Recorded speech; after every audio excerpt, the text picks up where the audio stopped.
Tuesday's attack brought scenes of terror in New York that are sadly familiar in many European cities.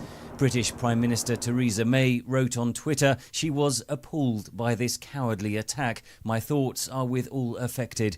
Together we will defeat the evil of terrorism. But how? New York's governor called it a lone wolf attack with no evidence of a wider plot.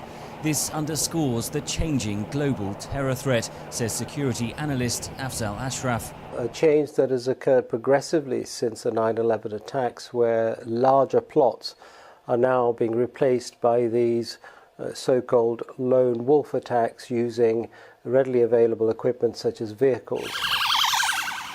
The New York attack echoes recent terror incidents across Europe. In June, 3 attackers used a van to hit pedestrians on London Bridge, then used knives to attack passers-by. Less than 3 months earlier, a lone attacker drove into pedestrians in Westminster before fatally stabbing a police officer. London authorities have since installed barriers on several key roads, but it's impossible to fully protect against such attacks, say experts. We're talking about an enormous number of areas where we're talking about billions, possibly of dollars worth of protective barriers. And all of these barriers will, of course, be successful, but the terror threat will move on. In France, the Prime Minister described the New York attack as a stark reminder of the global threat. Le niveau de menace est élevé. Il est élevé. The threat level is high around the world, and our objective is to provide credible answers, firm answers, and to guarantee a high level of security for French people.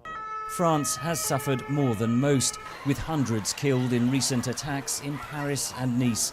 French President Emmanuel Macron Tuesday signed a new anti-terror law with sweeping powers.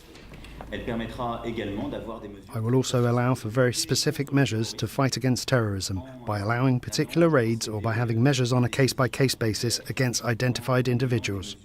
US President Donald Trump wrote on Twitter that he has ordered more robust, extreme vetting of travellers. Europe is unlikely to follow that path, says Ashraf. It's not at all clear to me that there is a form of vetting which will increase the already present safeguards sufficiently to detect potential terrorists.